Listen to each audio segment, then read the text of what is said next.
Hello friends, आज 70th BPSC का question number 34 discuss करते हैं। इसमें पूछा हुआ है national flag was adopted by constituent assembly on which date. ये काफ़ी फैक्चुअल क्वेश्चन है, जैसा कि 70th बीपीएससी में इस टाइप के काफ़ी सारे फैक्चुअल क्वेश्चंस पूछे गए थे। तो मैंने इसको एग्जाम में कैसे अटेम्प्ट किया था वो मैं बताता हूँ। सबसे पहले डी ऑप्शन पर देखते हैं अपन लोग, और इसमें एक नॉलेज अपने को और काम आएगा, वो मैं आपको आगे बताऊंगा। डी ऑप्शन में जो डेट दिया हो 26 नवंबर 1950।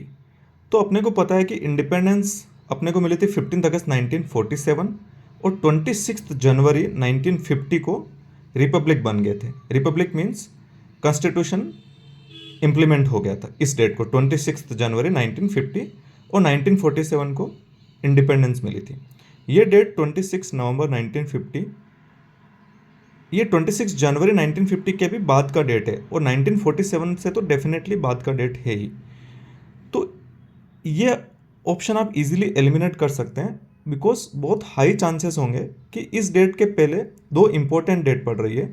एक 26 जनवरी जब इंडिया रिपब्लिक बना था, एक 15 अगस्त 1947 जब अपने को इंडिपेंडेंस मिली थी। तो डेफिनेटली इन दोनों डेट के आसपास या इसके पहले ही नेशनल फ्लैग तो एक्सेप्ट कर लिया गया होगा। तो ये डेट तो रॉन्ग है, जो कि रिपब्लिक डेट के बाद आती है। तो ऐसा सोचो 1947 को इंडिपेंडेंस मिल गई थी, तो 47 के बाद 48, 49, 50, और उस 50 में भी रिपब्लिक डेट निकल जाने के बाद का डेट है, तो तब तक भी नेशनल फ्लैग ना हो, इसके होने के चांस बहुत कम है। तो डी ऑप्शन एलिमिनेट हो गया। अब आते हैं ऑप्शन नंबर बी पे। तो बी का जो डेट दिया हुआ है वो एग्जैक्ट रिपब्लिक डे का डेट है, जिस दिन कॉन्स्टिट्यूशन इंप्लीमेंट हुआ था। तो उसी दिन कॉन्स्टिट्यूएंट असेंबली ने नेशनल फ्लैग को एडॉप्ट किया हो, इसके चांसेस बहुत कम हैं, क्योंकि इस डेट को तो कॉन्स्टिट्यूशन इंप्लीमेंट हो गया था।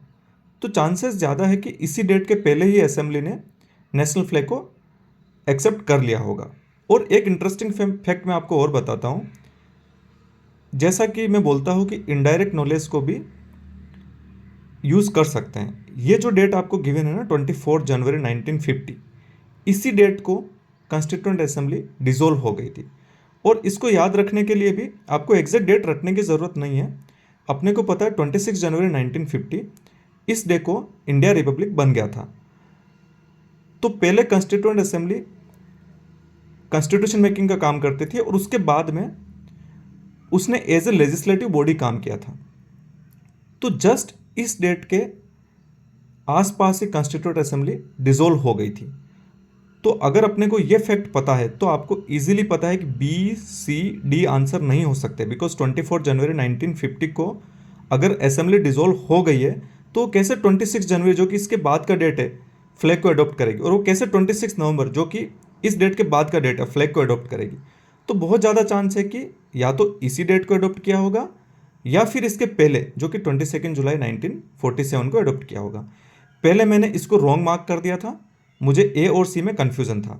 तो पहले मुझे लगा कि सी हो सकता है, फिर मैंने ऐसा सोचा कि 1947 में इंडिपेंडेंस मिल गई थी, तो उसके बाद में 47 के बाद में 48, 49 और 1947 खुद, तो क्या 3 साल में इंडिया ने कभी नेशनल फ्लैग यूज़ किया ही नहीं, जबकि अपने को पता है कि असेंबली 1946 के इलेक्शन में बन गई थी।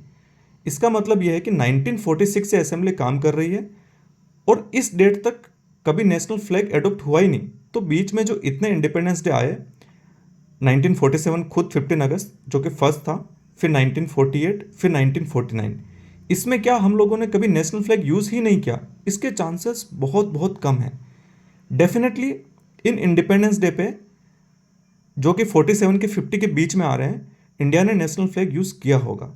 तो इसका मतलब यह है कि नेशनल फ्लैग इसके इस डेट के भी पहले अडॉप्ट हो गया होगा।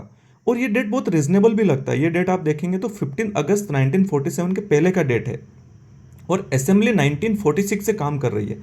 तो बहुत ज़्यादा चांस है कि असेंबली ने फर्स्ट इंडिपेंडेंस डे के पहले ही नेशनल फ्लैग अडॉप्ट कर लिया होगा, क्योंकि फर्स्ट इंडिपेंडेंस डे को कुछ ना कुछ फ्लैग तो यूज़ हुआ होगा, और सेकंड जो कि 1948 में आया तब तक तो डेफिनेटली यूज़ हुआ ही होगा। तो ऑप्शन से भी आप देखेंगे तो ये तीनों 1950 के डेट वाले एज कम्पेयर टू 1947 इतने रिजनेबल नहीं है, और इनके सामने की डेट ये 26 जनवरी और 26 नवंबर, ये तो हो ही नहीं सकता बिकॉज इसी डेट को असेंबली डिसॉल्व हो गई थी। तो बहुत ज़्यादा चांस है कि इसका आंसर ए होगा। ये सोच के फिर मैंने ए को मार्क किया और ए ही इसका करेक्ट आंसर है। तो जैसा मैंने आपको बताया था पहले भी कि कोई भी क्वेश्चंस देख के अपने को डरना नहीं है। इन क्वेश्चन से मैं आपको ये बता रहा हूँ कि कैसे आप एग्जाम रूप में सोच सकते हैं। आपका इनडायरेक्ट नॉलेज, जो डेट्स यहाँ पे गिवन है, जो ऑप्शन गिवन है, उनको ऑब्जर्व करना, फिर एक थॉट देना, तो ऐसे करके भी आप आंसर पे आ सकते हैं। वीडियो देखने के लिए थैंक यू।